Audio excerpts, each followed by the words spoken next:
Lea Tran is a scientist, author, mother, TedX presenter, and more. I know her from our participation in the Window Coverings Association of America, Southeastern PA Chapter. During the many years we were both owners of custom window treatment businesses. This video is a recording of our Zoom conversation from April 13th, 2021. Just catching up with Lea Tran. So with all this Zooming you're doing, to stay in touch and promote the book and build the business you're building now, I'd love to see when people are Zooming, whether they're in their pajamas or okay. All right, here we go. I'm actually have on your exercise pants. My exercise pants, not my PJ. Oh, yeah, but even taking the effort to put on a little makeup, that is amazing. I have not done it that well. And you've seen a lot of my video. I don't. And that's the beautiful of Zoom things. You have a little filter. Yeah. That you can. They come on lipstick nicely, so you really? have to do that. Yeah. I didn't and it even can know blur that. you out a little bit to make it look softer. Smooth the wrinkles. A little. But you're using Zoom, right? Yes. Yeah, I can show you how. 2 seconds. Well, I would love to learn. So where's that setting? Okay, so you go into where the video on the left hand corner next to the microphone. Yes. Okay. So click on the arrow. Yes. And it say background or choose video filter. Yes, that's it. Okay, I'm clicking on it now. Okay, and it will pop up. And you're probably going to see on your right-hand side under the bottom, it's a beta studio or something like that. You see it? I see a whole bunch of backgrounds. Oh, yes. Studio effects, beta. Right. Okay. So click on that. Oh, my goodness. You can do, they can, do your eyebrows. They can do your lipstick. You can have mustache. Yes, I just did it. I did that with my nephew.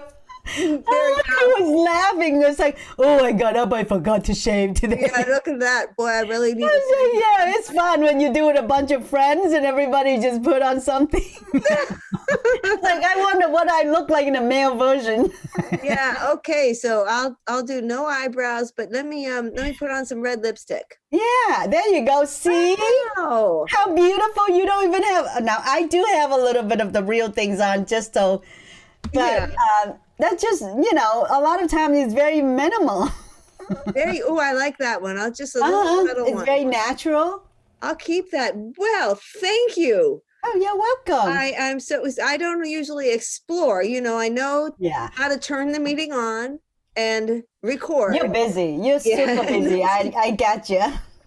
Well, that's awesome. Well, a little I cannot wait to, we do a family Zoom with my husband's family every Friday night. Yeah. Said we've been doing that since COVID. I can't wait to put on a mustache for my family Zoom.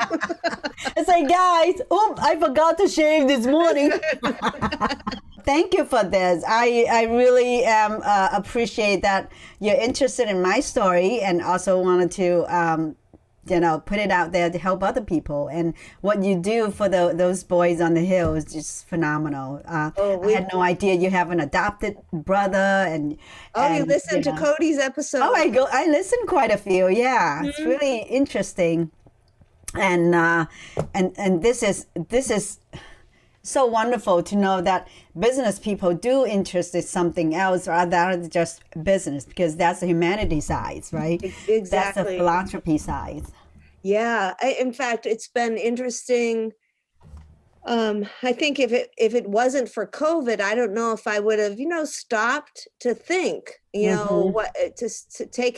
the time to consider how I was spending my time, and I would have just been so consumed with the day to day and keeping things running.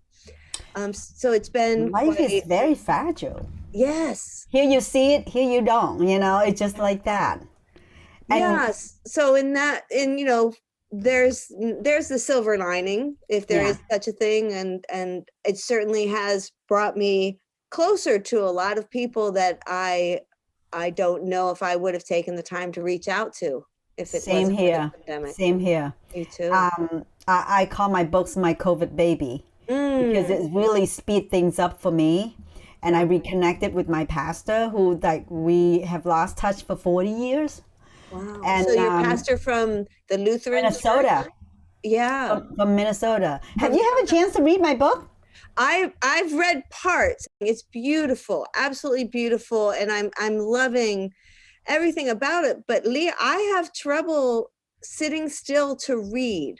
I don't do that. I don't read for pleasure. And so I need to do an audio tape. That's one of my questions for you is, so I've been trying to do everything but read, like listen to, listen to your Facebook things, listen to your podcast episodes. And I've gathered, and your TED talk, of course, all of those things to try and piece some things together. And then every once in a while I sit down and I read a chapter and in fact, I read the one where you talk about being in Philadelphia. Because that I thought was an interesting connection with those boys, with Isel and Elliot. You weren't too far apart, actually, in Philly. There's quite a few incidents that I had no idea that it could change completely my life. Yeah. There's quite a few incidents that a white car was just like stalking me and tell me to jump on. And I had no idea. I just thought some nice person, guy, whatever, see me walking in the snow. And weeks later, I heard that incident that people being kidnapped. And I was like, wow.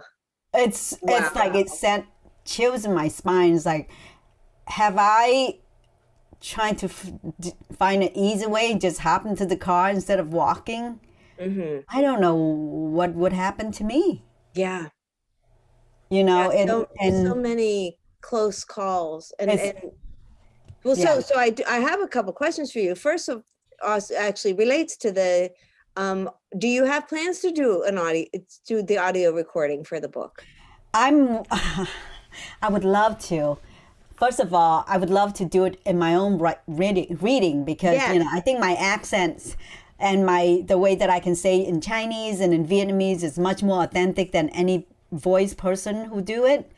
I so agree. I need a voice coach, but it's expensive and I don't have the right connection. I do have connection from NSA, a lot of speaker association people. They knew, I'm rubbing elbow with a lot of authors and writers and people out there.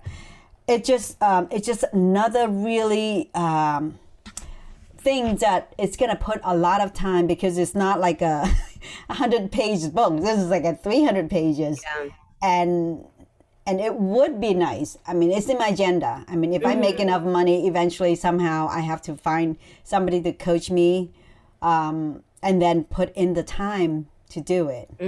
I want to give a little context to our relationship. Okay.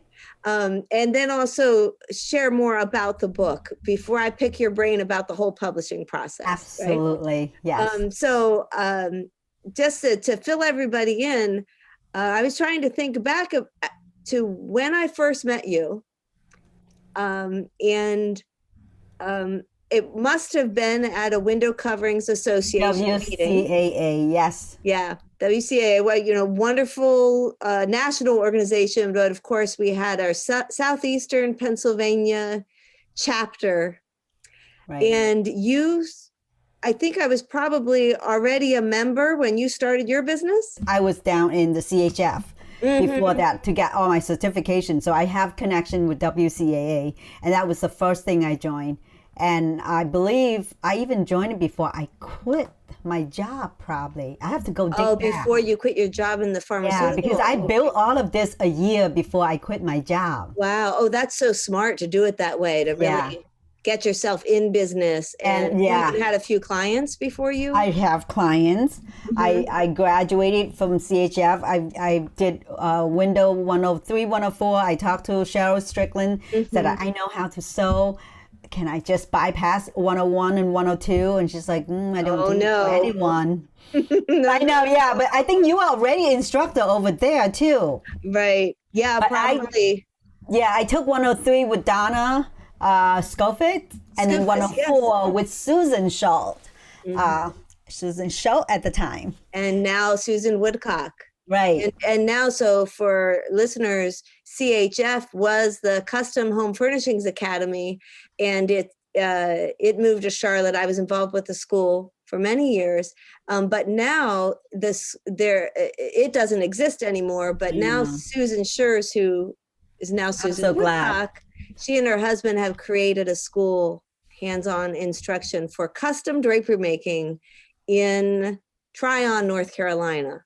Beautiful. She's got a brand new building they just moved into during COVID, and they're very anxious to get opened up again. Yeah.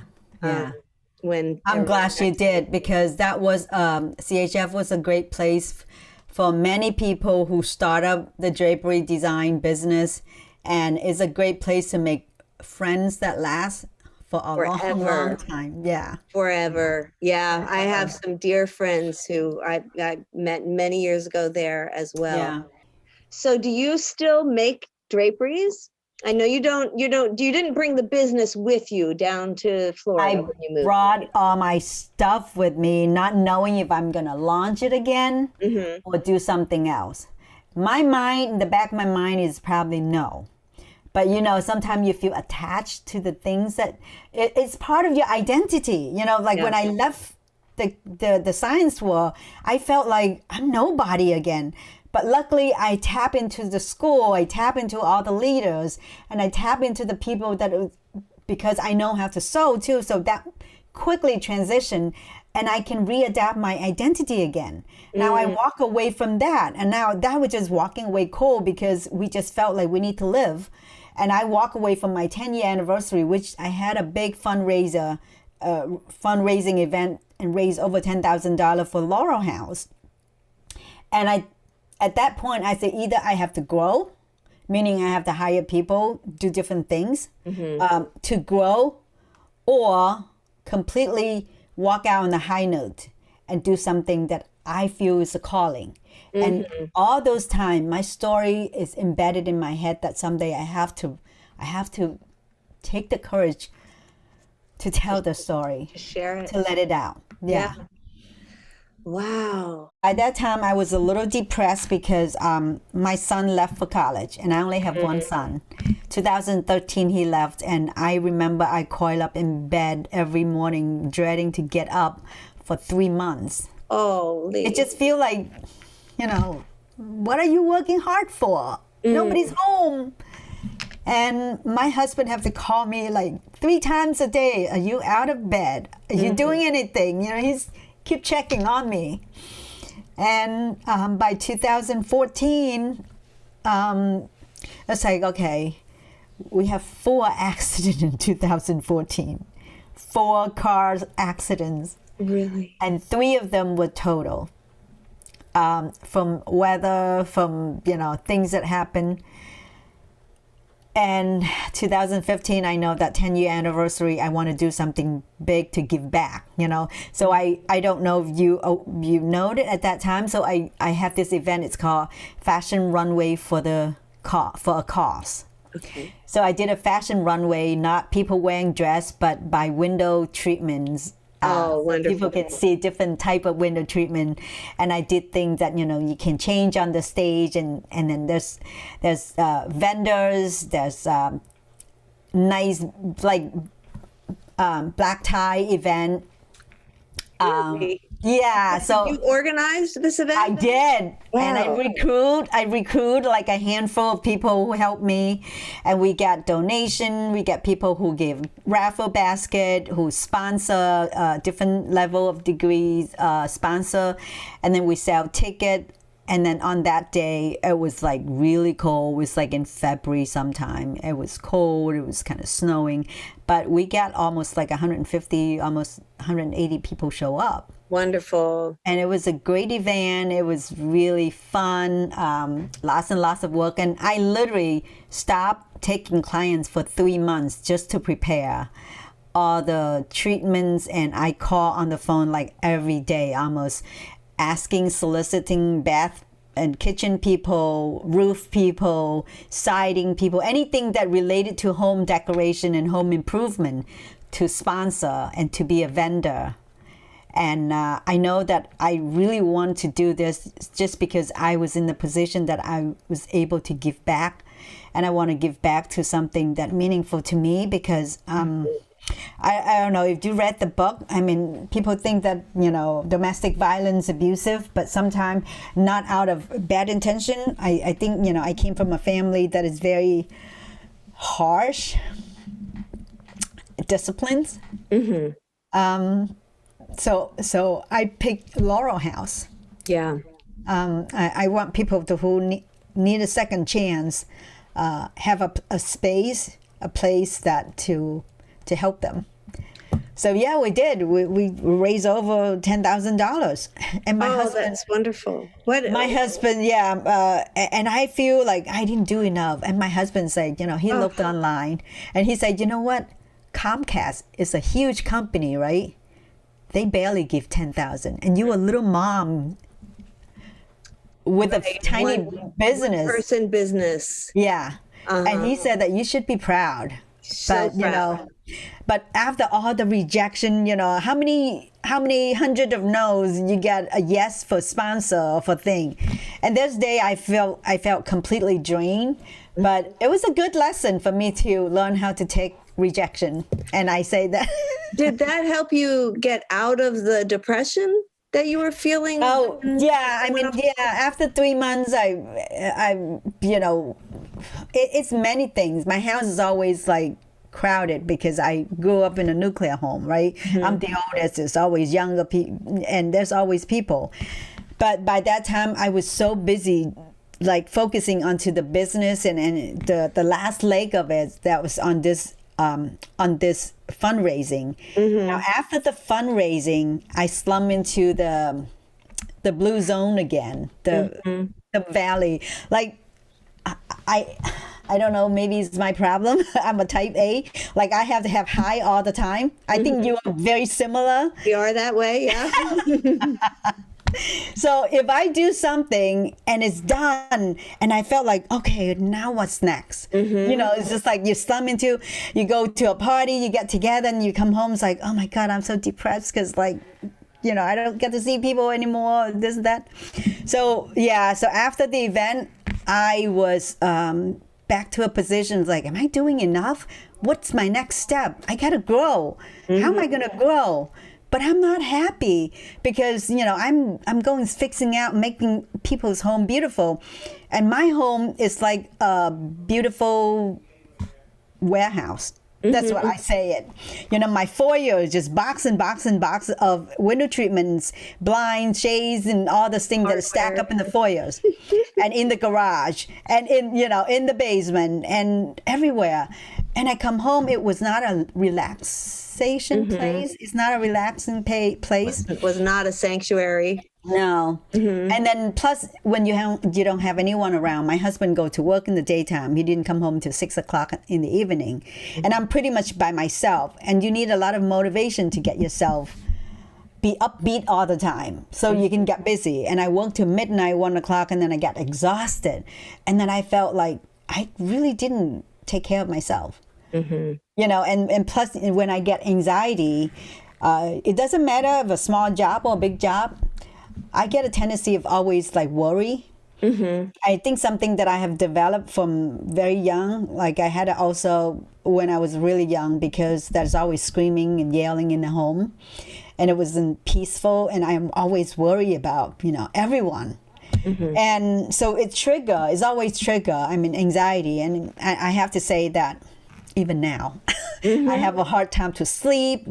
There's always things that I tend to worry about. And at some point I say that if I can't take the situation out of me, I have to take me out of the situation. Oh, wow. That's good advice.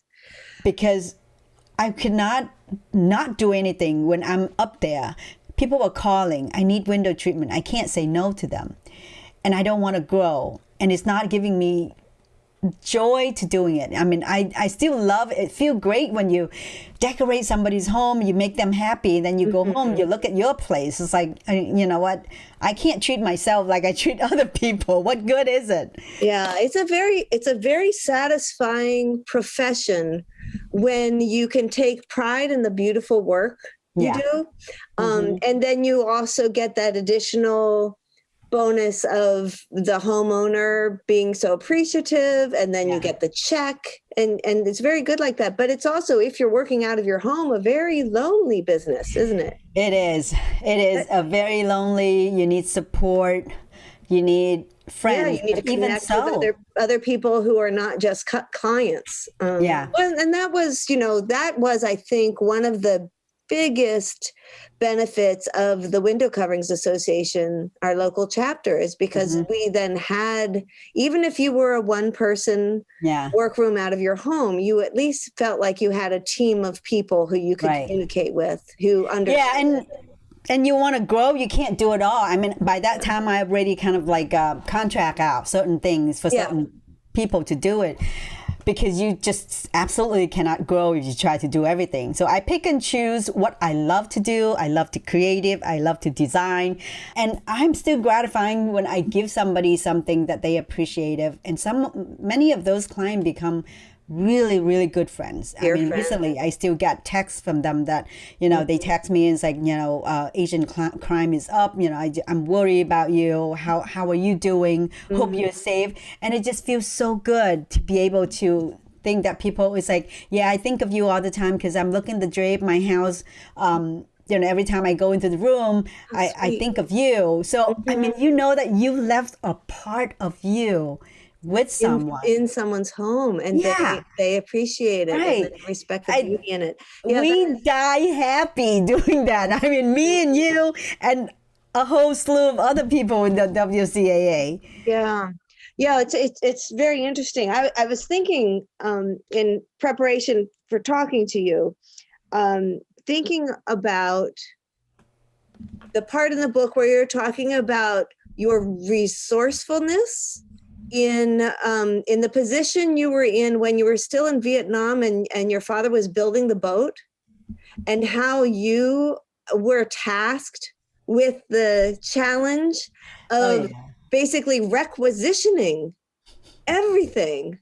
And I was thinking, wow, knowing that about you now, it like totally makes sense how you could be so successful with your custom drapery business, because that experience at such a young age of being tasked with I think that getting all the materials. In many things in life we think is unfortunate, but those are the times that actually give us a lot of asset tools that if we only look deep into our past and see that the thing that we learn are actually so helpful. I mean, at the young age, I didn't think much about it. You just told, okay, you take this medicine and you go give it to Miss A and B, and that's what she looks like, and make sure you get the money before, I was trafficking. I was smuggling. You were smuggling drugs. Yes. That's what you were doing. Oh my God. Now, granted, they're not bad drugs. They're antibiotic. Life-saving drugs, but still, I'm a smuggler, But those are the skills that's like, okay, I got to be careful, not make eye contact, not talking to people. So those are the things that inevitably you learn without even knowing. That is how you be street smart, sort of speak. So when it comes down to finding the right drapery hardware, no problem, right? No, your mind's always thinking. It's like, I think whatever happened to people who've been through a lot of hardship and been through a lot of circumstances, the situation that make them think quick and make them able to connect the dot from what they heard, they learned, to whatever that situation so they can use it, because it's life-threatening at that time. It may not be now, if you give the wrong hardware, it's not a life-threatening. You might make a few less bucks. But the thing that make you pay attention is carrying with you throughout your life. And you was like, oh, this person, is keen on this. All right. So when I, can ask her something, it took me a long time to learn how to speak up, to even make the people, the instructor, the speaker in the room notice that I am there. Before I had a business, I like to find a place where I sit in the back and it's like a ghost. I come in, I listen to the lecture, and I go out. And I was so afraid to talk to authority. I was so afraid to go up and say, hi, my name is Lee, So when I was in the business, I make an effort. So I know all the instructor and I want them to remember me. Like, it doesn't take much. You sure did. I remember that. It just go up and say, my name is, I really like your lecture. Yeah. And make sure that you're known. Right. And it's like, where you from? How do you like it here? Very simple, personal conversation that make people remember you. Because I was so scared, but I wouldn't let that scare stop me, because I know that these are women, especially women. I can talk to women, and if I see you as my mom's friends or my sister's friends, my cousin's friends, I can put up that friendliness and not being afraid. Now, people are stiff and authority. I might have a little hesitation. But I was like, everybody is so friendly. And that's what I love about the window treatment business. Everyone is just like us. Their second career, everybody was, have issue, have challenge, even though they look very expert, but they had to start from somewhere. When you start talking about it, you see how similar everyone really is deep down. Yeah. Wow. Really interesting. I've been trying to relate so much, with the podcast with those boys on the hill. Just what you said about the things that you pick up in your childhood and realizing that you can put those skills to work and they actually really work for you later on. Yeah. They told a story not too long ago about the challenge when they were growing up in Philly, how they, for to get some spending money, even at a very young age, they learn to just go and hustle, like go to the neighbor who needs your steps shoveled, go here who needs your trash taken out, go here, carry somebody's groceries, and it's a life skill. It's a life skill because you learn to budget. And I know every single dime I had when I was in high school. If I need something, I would go and babysit. I would scrub toilets. I would, hustle. McDonald's, I applied so many times they wouldn't hire me because if you read my book or if you know my story, my age was bumped down 4 years. So I was not qualified to even ask for a job. But, my friends got a job and it's just like, do you want to come? It's like, okay, sure, So you hustle. And I get a stipend from my high school for financial sensitive type of family, and also did well in school, so you get a stipend. It's like every week I got $12, and that's all my money I save up for college applications and everything, because I know that my parents would not be able to help me anyway. So I budget out. Yeah, and it's really fun to make those connections of, remembering something from your childhood and then making the connection with how it is playing out in your life today. Right. And how, it good does or shape bad. you. I mean, some good, some bad, as far as, the memories you're left with. But I've been fascinated by your story. I've been fascinated by those boys, and it's all been really cathartic in helping me reflect on my own childhood and past, which was mostly very positive. But still, it's still really therapeutic to do that and really have a full understanding of yourself Yeah. and what your gifts are and what you have to offer. Because in all of this, I, keep falling back on the question of what is my purpose. Right. What is my purpose? What do I have to share? Like, It's a legacy you want to build, right? Yes, I think that this is the point that I want to say that people, once they pass the middle 50. We're both there. what they call that is, middle age. Yeah. And then you start thinking about, okay, it's not so much of building my life anymore, because all this time I already built it.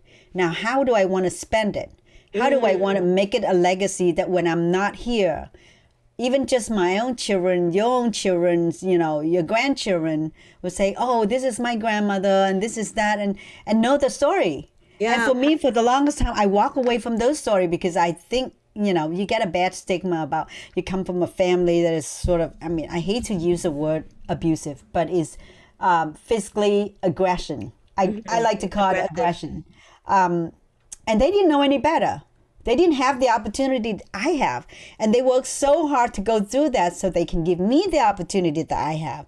And I'm working so hard so I can give my son the opportunity that he has. And eventually he will work trying to understand and give, that's how we're passing down. But with all those roads, how are they going to remember? So the only ways I feel the best thing I know how is to write it down. Now, it doesn't mean that I write everything down. There's still a lot of things that very deep. That's book one. Yeah, no, I still have book two because this ended when I was 25 years old.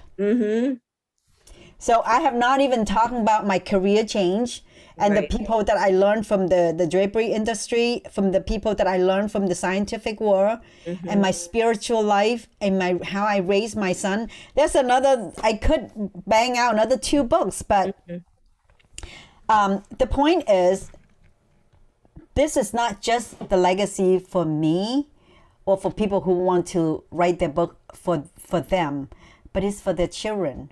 And the byproduct, the more benefit is people who came to this country with the very similar, relevant to my story, can actually think about, how they can deal with their own past. Like you say, we all have busy life and we don't sit and pause and reflect. And I think COVID's give us a lot of time to reflect and pivot and detour and do the things that we didn't think that we would have done if it's without the COVID. Tell me a little bit about the process of the writing of the book. I understand from your website that you just launched a course to help other people write their own memoir. And I'm certainly going to get Isel and Elliot to participate in that course. So I struggle to write the memoir because I'm not a writer. English is my 6th language. Oh my goodness. This are the type of book that I read when I came to America. Okay, yeah. I was like 6th grade, 7th grade, and I read all Chinese. So the first couple years in America, English was so difficult. So I spoke 3 different Chinese dialect. I speak Vietnamese, and I learned French. I have like 4 years of French before I came to America. And we didn't use any of that. If I'm clinging down to this, I will never have this. You'll never have. So I walk away from it.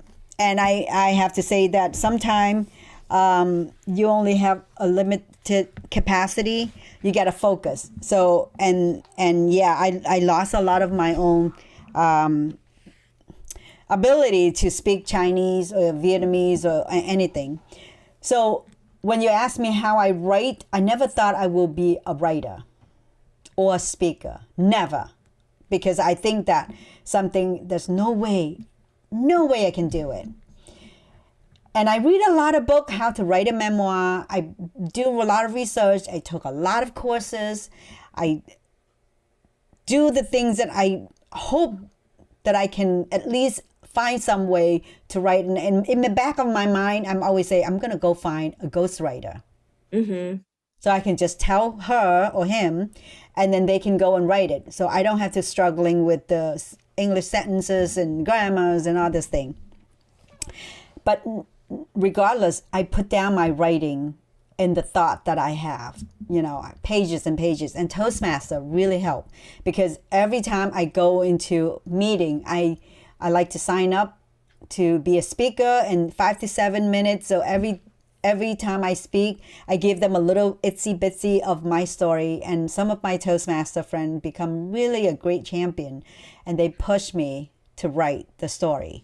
Did the Toastmasters come before your commitment to write the book? Oh, yeah, I joined Toastmasters. So there's a lot of story to it. Yeah. And speaking was one of the sphere, and I say that I need help in that. So I seek Toastmaster out. 2010, I joined the club in Westchester, and it's a really beautiful club, over 60 people and very active. Okay. So I refined my skill, but then I got busy again. To 2012, I stopped it again.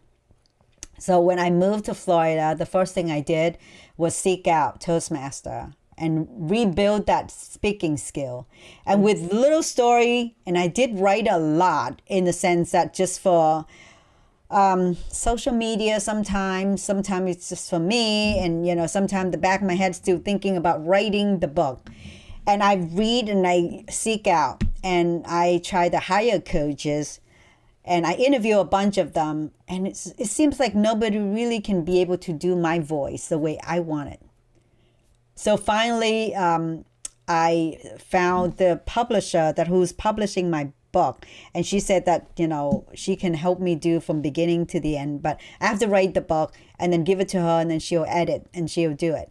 And luckily my niece graduated last year also from a journalism degree, and she asked me, and one day she asked me out of a sudden, it's like, how come nobody's talking about the story of our family? Like, I don't know anything much about grandma and grandpa and you guys. And so I was like, oh my God, that's right. Because I didn't write it yet. Mm-hmm. And I said, would you like to take part? Because then you can learn about the story in the family. And also you can help me make sure that all my sentences in the right place and everything's, edit down to the right presentable. Because that's what she just learned how to do. That's her. Right. And I just did it. And then little did I know, I just keep cranking out page after page after page. And then I reach out last January, and I found the pastor. And I gave him one chapter of my book, that the chapter that we settled in Onamia in Minnesota. Yeah. And I have a lot of logistic questions, like, who involved in that church, who's in that committee, who did what, because I want to know so I can write based on my memory, I know only certain thing, but I wanted to hear it from him. So he said, well, I don't remember a whole lot, but if you send me your chapter, I will maybe take a look and fill some hole. Mm-hmm. And he loves it after he read it. Wow. And he's like, wow, that's incredible memory. I said, well, I keep a lot of things, that artifact. I didn't write journal. I have some diary in Chinese. That's in high school. But I didn't really, I wish I did keep a journal, but I keep things that is important to me. Sure. So to the date, and like when we came to Philadelphia, I kept a booklet of food stamp from my mom. Mm-hmm. I say that, I asked her, do you have some money that I can have? And she's like, yeah. What did you need? I was like, nothing. I just need some food stamps. And she gave me, I don't know, a booklet with $5 and some dollar bill, and I kept it. I know that someday I want to look back and say that this is where we came from. Mm-hmm. So I have a lot of artifacts, and so I start writing, and then he corrected that chapter, and he said, what about the chapter before that? What's your feeling before? And then before that. So next thing I know is just like, he actually read the whole book, and he edited it for me. So mm-hmm. I said, would you mind? And he did it in such a clever way, because he didn't take my voice away at all. Mm-hmm. He would just keep polishing my grammars and maybe my little bit of a syntax, things here and there. But he corrected in a way that I can barely tell that he has anything, changing in there. I'm really excited to share that with Elliot and Izell, because they're at a really good stage, I think, in it all. They've got a lot of support, and there have been two former students of mine, actually, because I used to teach high school, and I knew Elliot and Izell as they went through the high school, but also there have been some people who've gone through the school after them who've gotten involved in the project and are offering their services to edit and help support the writing of the book. Right. And we all share the same concern you had, as far as wanting to make sure that with other people getting involved and supporting, making sure that their voices are not lost. Right. In it. And I'm feeling really confident that they're going to be able to manage that really well. But I'm very excited about your course, just as a little more of a framework to kind of keep It's a good effort when you have more than one person to bounce back and forth. I think, they really lucky that to have you and have each other. And sometimes when you don't remember certain things, it's helpful, because your pastor that you would reach out to, they have several people now through the podcast that they've been reaching out to who have been then guests on the podcast and can corroborate the stories and fill in the holes. That's wonderful. That's wonderful, because I made a lot of phone calls to my brother, sister, my mom, just to verify this. But you know what? Everybody have a different memory. Yes. Everybody seeing the situation through different lenses. Right? Was there anything that was really surprising to you, as far as what you remembered versus what another family remembered that was not the same at all? No. I don't have another family that I can confirm things with, but throughout whatever within your family. Yeah, within my family, some of the story that it's actually being reminded me from my sisters. Because sometimes when I was in college, I was in home. So they have to fill me in those little gaps. But no, they all agree whatever I remember. Plus, I'm the oldest, so I know a whole lot more. And they were just, the next younger to me is 5.5 years younger. Much younger. If my dad's alive, he would be a great source to fill in so many of the things that I don't remember or know, because all the boat preparation stuff, I heard a lot, but not enough, because my dad was the one who organized it. There's a lot of things that I have to do, sort of Google and bring back some of the facts, like why is Malaysia pulling the refugee boat back out in the ocean? Those things that I didn't understand back then. Why is the reason? It was like, they're so cruel. They didn't. But when I read on Google, I realized that they were fatigued. They were refugee fatigue. They were sympathy fatigue. There's just so many people flooding into their country. You can't really blame them in a way that they can't help you, but they can't save you. So there's a lot of things, but there's personal things that I try to stay away because it's not my story. And I would not mention the peripheral to the condition so you can understand where my feeling is at that point. But anything that, there's a lot of things that between my father and my brother that I only mention the surface, because he's still very much, I think, not over in a sense of, he's just different. And sometimes at a different place with it than you are. And he's been affected a lot psychologically, and I have indirectly being impacted. I think to me it's just as severe, but I was not in his position, so I can't say how equal it is. But that's his story, and I asked for his permission if I can tell the story about him and Dad. And he said, well, whatever you remember, that's your story, not mine. So it's like, as long as you didn't say no, because I'm not putting you in the position that, you have to defend yourself. I'm just stating the fact, what happened.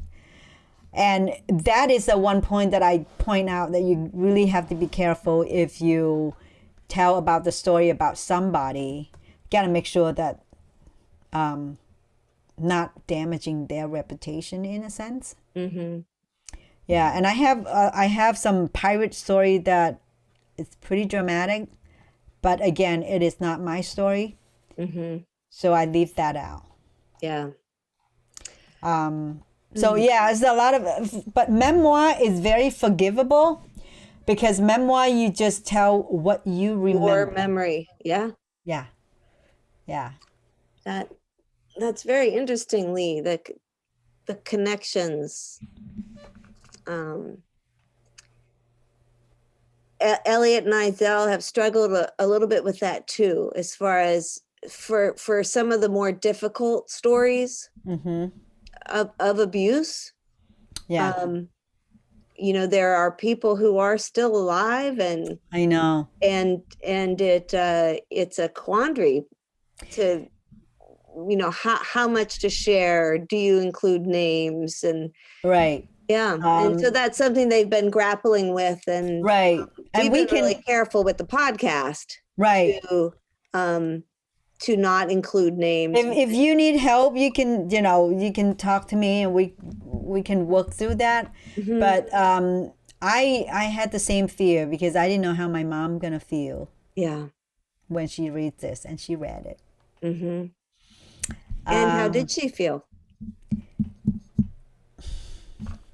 Whatever it is, she did not. I'm assured that she didn't tell me 100% how she feel. But I think she felt like, and I didn't. I state the facts.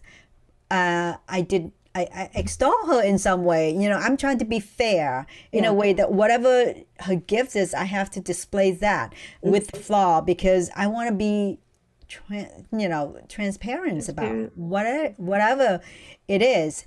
And it's not because she's a bad person, right? Neither is my dad, and neither is anybody who wrong Isaac. Nobody do it in intention, because that's the best they could do at the time. Mm-hmm. And and she said, and I know my mom. She's like, I'm uneducated. I'm not as good as your father. But that's always mom. If she didn't say that, that wouldn't be mom. So. Do you think she's proud of you? I think so. I think she is proud, too. But something about I want to say Asian, but I don't want to say it's Asian anymore. Even I think it's generational thing.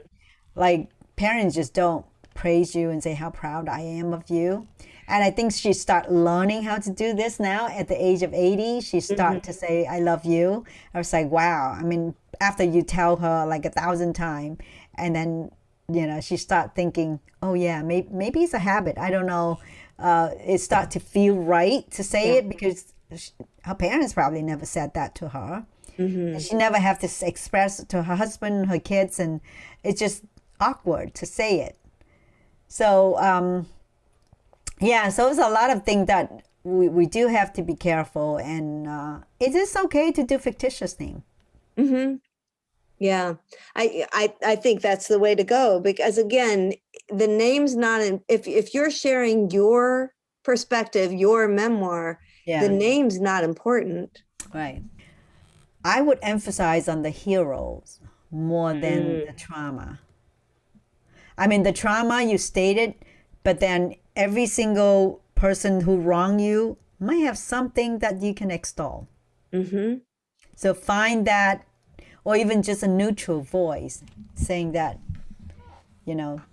maybe he think this, or I learned that not to make assumptions anymore. Mm-hmm. Because you really don't know what's in people's head. Yeah. And what's in your head, sometimes you project it, and it's not the right things in their head. So. Mm-hmm. What do you think has been the most impactful thing that you've learned in this whole process? My parents. I really, really appreciate them. I really appreciate my dad. Mm-hmm. My dad has always been the rock in the family. I knew that. And I think not just me, I think every single man, woman, everyone grow up want to please their dad more than their mom. Why is that? I feel that too. Because, moms always loved you. Yep. Moms, a lot of time, and I know my son, he loves me, but he always wants to please his dad. Just like I love my mom, but I always want to please my dad. And unfortunately, he's not around to see, how proud he could be of what I have accomplished. And that's something that I have to make peace with myself, that he knows.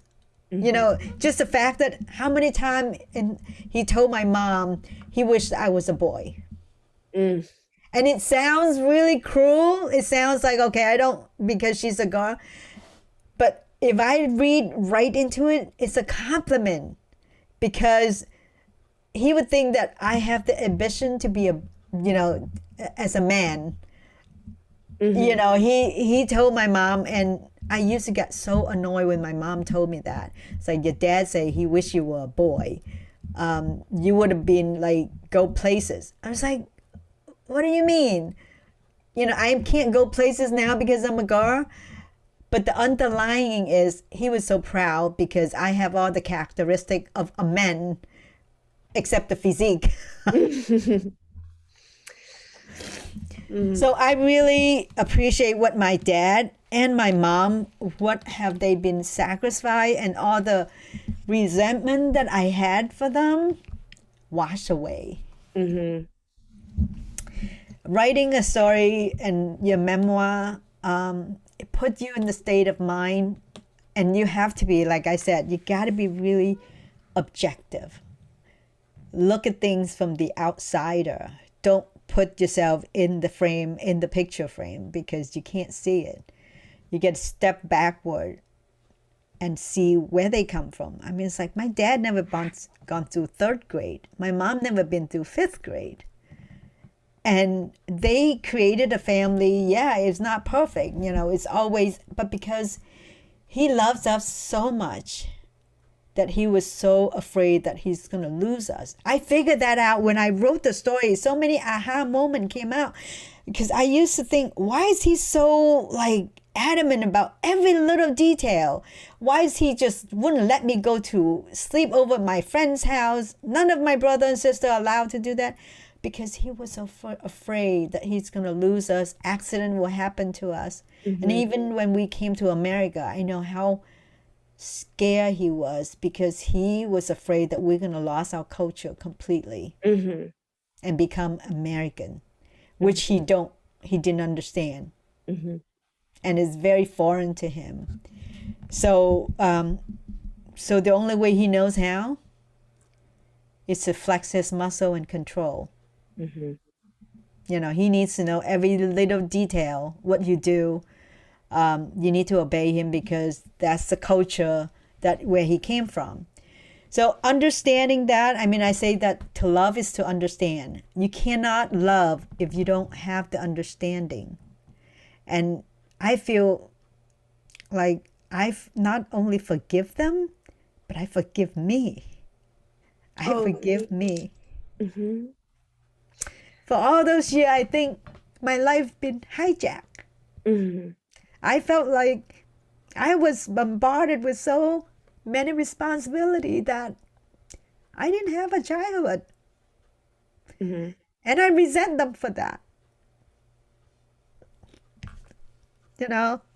But that's what makes me, shape me to where I am today. So you can't have it both ways, Mm-hmm. Yeah. So, writing the book is very therapeutic.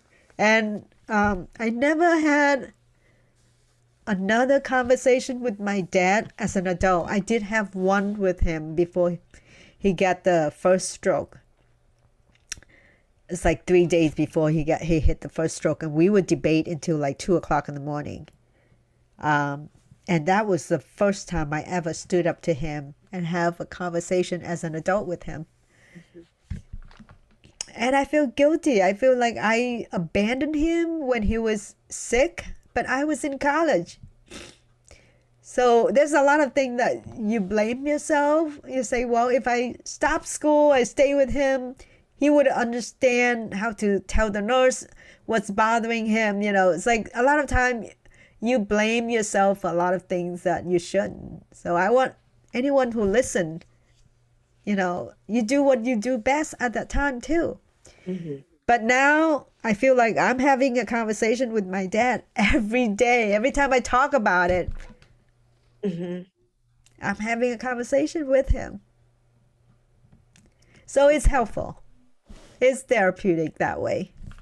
Absolutely. Lea, I'm so honored to be having this conversation with you and to be hearing more about the background of this process of writing the book. I so appreciate you and appreciate your time. That was powerful. But you know what? My son, this is another byproduct. My son is doing a podcast with me. He is. That's great. Because he read the book and he has so many questions. He just I cannot believe. He heard a lot of things I say about, bits and pieces. But when he read the book, he was completely overwhelmed with all the details. Yeah. So he say he want to question me, but not just dig deeper. And I think it would help tremendously to people who come to this country and have sort of like a disengage between the generations. And lots of them didn't take the time to talk, to have a conversation with their parents or their children. And we're losing the history. The losing the history, and the family just kind of parted further and further because the misunderstanding, right? Yeah, so I'm at that point like you are, I think something happens after 50 years and you really start reflecting. Your kids are grown too, right? My son works with us here at the business, but my daughter is in San Francisco, so we don't see her often enough. And just kind of, like you said, that moment when you're not needed as a mom on a daily basis, right. And that kind of transition. Wondering what's your purpose, right? What's the purpose? What's next? Yeah. And those boys and Elliot and Izell writing the book and how did you reconnect them with them? Yeah, well, it happened through Facebook because Elliot put a post out there that they were getting back into writing a book. I knew that, from about 10, 15 years ago, I knew that they were thinking about writing a book because we had had dinner. They're brothers, right? Elliot. They're brothers, right? Yeah. And I knew Izell pretty well because I had him in class, and also he was in one of the plays that Larry and I directed when we were both teachers at Avon Grove High School. And then Izell was friends with another kid who we stayed friends with as he became an adult. And so there was a time when the two of them, we had gone out to dinner. We were thanking them because they helped us move. And at the dinner, they started sharing some of the stories. And we were just entertained. We were laughing and we were crying. Right. And we couldn't believe some of the things that they had shared. And I thought I knew them, and I was so surprised at the depth of these stories. And then then I saw this Facebook post years later, and I just texted Elliot or posted to Elliot. I just said, have you ever thought of doing a podcast? And he's like, no, but hey, let's talk. Right. Yeah. And so that's where it all started. With the podcasting anyway, as a way to support the writing of the book. Right. Right. Yeah, so I think it's great, either podcast or TEDx or, a book. It just opens so many doors. And you just kind of follow whatever door open, you just step in and try. If it doesn't look right, feel right, then step back out. But, at least you get a door open. And this is what I am saying that, and I call the book I Didn't Miss the Boat because of that reason too. I don't want people to miss their boats because I love that. Because we have so many boats in life, and then sometimes the boats appear and we're not prepared, and we miss it because we are not ready to jump on, or we on too long and we got comfortable and we don't want to jump off to go to places. So there's many metaphors. Yeah. Many metaphor in that title. And it's just funny because when I went networking 15 years ago, and out of a casual conversation, this woman asked me, "So where you from?" So I say, "I'm from Philly." And she's like, "No, where you from?" So I said, well, I was one of those boat people, many years ago. I didn't miss the boat. I got here. So it's not quite fresh off the boat yet, but I'm here because I was boat people. So if you want to really know the origin, that's where I am, Vietnam. And I said that someday I might write a book about it because it's too complicated to explain. And I'm not Vietnamese, I'm Chinese, and I do look like Filipino. So, and I say, well, someday I'll write a book. And she's like, but that's it. You have the title of the book. I say, what? She said, yeah, you didn't miss the boat. I say, that's right. I didn't miss the boat. So I went home and I did that. I Googled to see if any books called I Did Not Miss the Boat. None. And you should be so, so proud of the accomplishment of writing the book and everything you're doing surrounding that. It's really inspiring. And so many different people, so many different walks of life, so many different backgrounds feel that inspiration from you as well. And it's scary at 58 and I'm launching a new career.